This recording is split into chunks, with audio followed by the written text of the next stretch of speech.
我想我刚用 Siri 和 ChatGPT 做出了一个强大的英语口语 App Talk GPT-4。 What's your name? Ray. What's your English level? Please choose a task option. Do you want the AI to consider your interests? Skip. Really? 最近有个大名鼎鼎的口语软件叫做 Speak， 它由 OpenAI 投资合作，背后的技术就是 ChatGPT。那我试用了一下，发现它的 AI 对话很不错。让我转念一想，它使用的是 ChatGPT， 而我也有 ChatGPT， 那我能不能学习它，做一个自己的口语软件？于是 TalkGPT 就诞生了。那这个捷径免费送给大家，你可以把它当成一个开源软件，在它的基础上打造自己的专属口语教练。不过请你一定要把视频看完啊，因为最后你获得的不仅仅是这个口语捷径，你更能学到练习口语的方法、prompt engineering 的精髓，以及自己制作 AI 工具的思路。那在今天的视频里，我想跟大家分享以下3部分内容：第一 ，ChatGPT 练口语的痛点；第二 ，TalkGPT 的全部 prompt 和设计思路；第三 ，TalkGPT 的使用方法。我们现在开始。普通人直接用 ChatGPT 练口语有3大痛点。痛点1，写一个好的 prompt 真的很难。比如很多人会写这样的 prompt， 哎，是瑞吗？咱们聊聊旅行的话题吧。我有病吧？那这种 prompt 是很好写，对话也确实能帮你学到些东西。但是它真的很无聊啊，因为它和真实生活中的绘画差别太远。那一个更加接近真实的情况是，哎瑞，我跟你说个事儿啊，就是我有一个8月份在 Banff 的 camping site， 但是我跟我老婆有事去不了了，要不给你吧？你有没有兴趣？哎，说来听听。你注意到了吗？我们现实生活中的聊天啊，往往具备话题和情景2个元素。你比如 Speak 软件里的一个设定就很好。假设 AI 是你的表弟啊，他刚从大学毕业，有点迷茫。他是计算机专业，但是更喜欢音乐。他在纠结毕业后是先找份本专业工作，还是全身心追求自己的音乐梦想。那你们一次在家庭聚会上碰上了，他想问你的意见。在对话中啊，你的目标是和他探讨，给出意见，并说服他做一个决定。你看啊，这种话题设定的特点就是足够具体，接近现实。只有这样才能让你快速方便的开口说话，并且一直说下去。但是我们想要快速写出大量的这种高质量的 prompt 就很难，很费时间。痛点2，工作流。即使你收集了很多优秀的 prompt， 你依然要每次开启新的绘画，找到 prompt 复制进去，你可能还需要对 prompt 做一些个人化的设置。那想要 AI 对你做出评价和纠正，你都需要做额外的 prompt engineering。痛点3，语音交互。ChatGPT 手机版软件啊支持语音输入，而且非常准确，但是它目前还不支持语音输出，这就让口语练习的体验大打折扣。那这个痛点呢相对好解决，但是同时能解决之前2个痛点，并且体验足够简单流畅的免费方案很难找到。这3个痛点加起来就导致我们使用 ChatGPT 练口语变得极不方便，每多一个步骤就为你的学习增加了一步障碍。那 TalkGPT 是如何解决以上3个痛点的呢？那聪明的观众肯定想到了。首先啊，我们可以让 AI 来自动帮我们生成这些优质的话题和情景设定。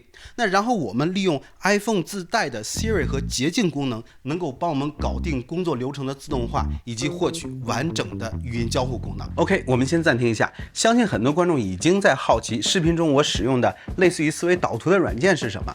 那它就是我用了3年多的视觉笔记软件 Millernote。那很高兴本视频获得了 Millernote 的赞助。那我的视频创作管理、学习管理、ChatGPT 绘画管理以及视频中的软件和 prompt 都是在 Millernote 上设计完成的。那我心目中完美的笔记软件就应该像我们老在电影里看到那些侦破案件使用的推理墙。那 Millernote 就是这样的一个软件，它强调视觉呈现，有大量的模块帮我呈现想法、收集和整理材料。那它的架构很灵活啊，你可以自由发挥创意，也可以使用内置的精美模板。当然，你也可以像我一样设计自己的模板啦。那这个视频里你看到的很多动画效果，其实就是 Millernote 的展示模式。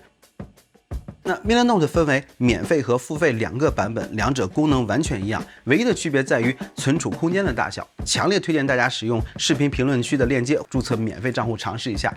再次感谢 Millernote。好，那我们现在就回到 TalkGPT 的 prompt 和设计思路。首先，我确立了 AI 自动生成情景和话题的3种模式。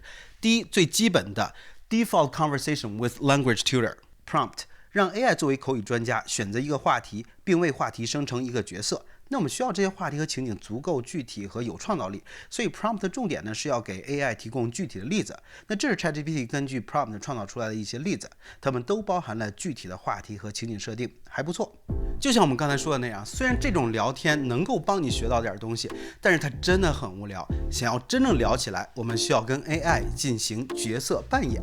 那这就是我们的第二个模式 ，Dynamic Conversation with AI Generated Role Prompt。我们让 AI 为自己创造一个角色，那这个角色可以是宽泛的，比如说邻居、同事或者老师，也可以是具体的角色，比如乔布斯或者《冰雪之歌》的 Jon Snow。那然后 AI 根据这个角色呢，创造一个有趣的话题和具体的情景。但是这个 prompt 呢还是太宽泛，我们需要给出下面的具体的要求和实例。那这一系列 prompt 之后呢 ，ChatGPT 能生成这样的人物设定和场景话题。是不是很不错？哦，对了，因为目的是练习口语啊，而那些影视角色的人物设定会更加挑战，那 ChatGPT 会更倾向于选择那些宽泛的日常角色。那如果你想让它选择那种具体的角色呢，那你跟它对话的时候提出修改要求就可以。那具体操作呢，一会儿再说。那以上两种模式都是让 ChatGPT 自己生成人物、话题和情景。但是如果我有自己想要练习的话题呢，就像我这位观众来信中说的那样，那下面的第三种模式就是专门为他设计的 Customize the conversation with pre-selected role prompt。我们的话题或者背景是（括号），我需要你假装是（括号）和我聊天，请你为这个话题或背景生成一个具体的、吸引人的，并且可能目标导向的类似角色扮演的情景。那这些括号里的东西呢，我们会用捷径 App 填充进去。好，那以上三个模式基本就符合我们的目的了，但是还有两个重要的细节需要添加。第一啊，我们需要先让 AI 知道我们的目的和背景，甚至是英文水平。那想要实现这一点呢，我们需要增加一个 prompt 模块。那这些背景信息的添加让我想到，其实绘画的前两种模式其实还可以增加一个选项，那就是选择输入自己的兴趣偏好。如果选择了 ChatGPT 在自动生成人物、话题跟场景的时候，会参考我们的兴趣点。比如说，我说对投资感兴趣，ChatGPT 会生成这样的对话设置，是不是很好？第二，虽然解决了绘画的设定，但是对话质量是另外一个问题。你比如我使用的时候发现 ChatGPT 有时候说话太长，自己停止，说起来像机器人没有感情，或者像面试官一样就只知道问问题等等。甚至如果你使用 GPT 3.5 的话，它会自己编个对话出来，而不是跟你聊天。那经过反复测试啊，我增加了一个备注 prompt 模块，那针对我遇到的问题做出一系列的要求。OK， 那以上就是我们对话模式设置的全部的 prompt 了。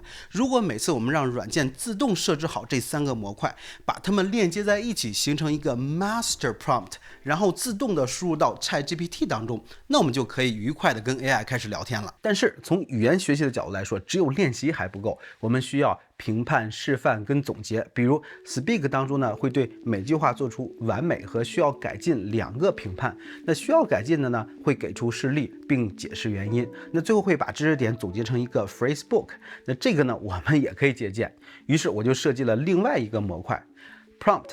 要求停止聊天，让 AI 开始用固定格式做评判和知识点总结。那这是我设置的评判标准。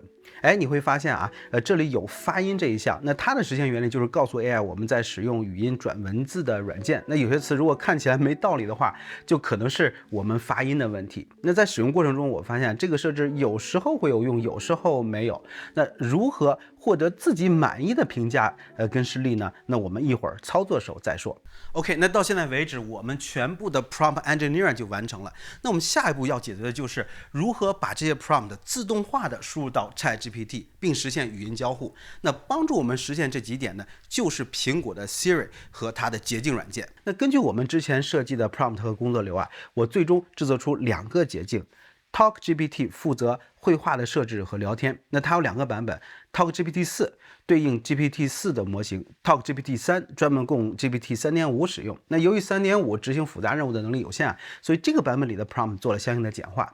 那第二个捷径就是 EvaGPT 负责对话的评价和知识点总结，那它跟 GTP 使用的模型无关。时间关系，我就无法讲解具体的制作方法了。那如果你感兴趣的话，一定要评论区告诉我，我会考虑推出视频或者课程来教大家如何用 iPhone 捷径制作自己的 AI 应用。那好，现在终于到了展示如何使用这个 TalkGPT 了。那点击视频下方置顶评论中的链接下载捷径，安装到你的 iOS 设备上。